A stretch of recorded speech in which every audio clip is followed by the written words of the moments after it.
Yasmeen Hasan, and I will be reading an excerpt from my personal essay, From Behind Windows. His shirt was blue.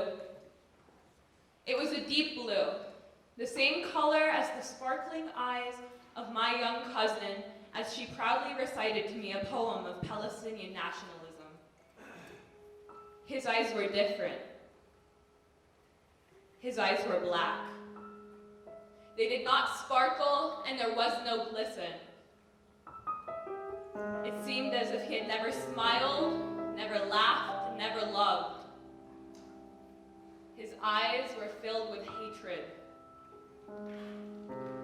These same eyes glare at me in my nightmares still.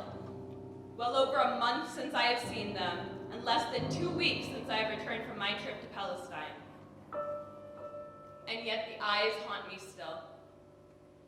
These eyes belong to an Israeli soldier, one who is stationed at the Jordanian-Israeli border, the one which all Palestinians must cross in order to enter the West Bank because they are not allowed access to the airport in Tel Aviv. Since I hold a dual citizenship and am both an American and Palestinian citizen, this is how I returned to my home on July 23rd. Looking back, I find it funny that it was not the gun strapped to his chest that frightened me. It wasn't the dozens of other armed soldiers who milled around, not even the many vehicles with large guns on top, aimed at myself and the other Palestinians. No, what frightened me was his eyes. And when they stared into mine, I thought for sure that I was going to die. I thought his eyes were the last thing that I would ever see. I thought he was going to kill me. The soldiers came often. They were always there, whether we heard them or not. I'm no longer startled by the sound of gunshots. The kids think that they're fireworks. Whenever there's a loud boom of a gun, the kids giggle and yell, "Fireworks," in Arabic. No one corrects them. After a few days, I wasn't scared for myself. I was just angry. I still am angry. I'm angry at them for killing my family and my friends and my people. I'm angry that I had to watch it happen. I'm angry at it that I could not do anything about it. I'm angry at them for stealing my home. I'm angry at them for destroying my life. And I am enraged that the world is silent. And what was I to do if they came for me? What could I do?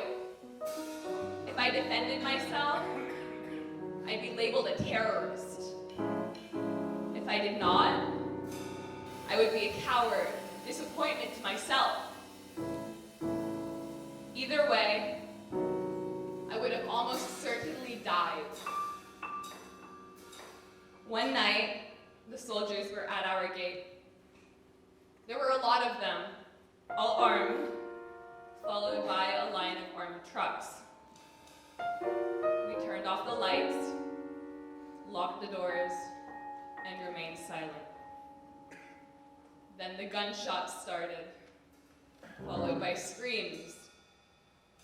Some of my young cousins cried. The rest did not say anything. It was nothing new for them. My uncle and I went up to the roof to watch.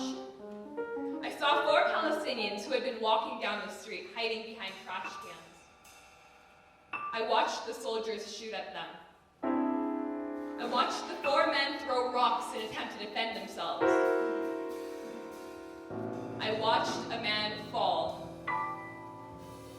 Later, I watched 2 men come back and carry him away. I don't know whether he was dead or alive. I cried. Another night, I was having trouble sleeping. It was about 4 in the morning when I heard it. If I didn't know better, I would have thought it was an earthquake, but living in Southern California, I know what an earthquake sounds and feels like, and that wasn't it. I had never been so close to a bomb before, but as it grew louder and closer, I did not know what else it could have been. The noise turned into a rumbling that shook me, as I sat on the floor against the wall. We lost power. Everyone was asleep. I was alone. I thought that I was going to die. I didn't sleep that night. Thank you.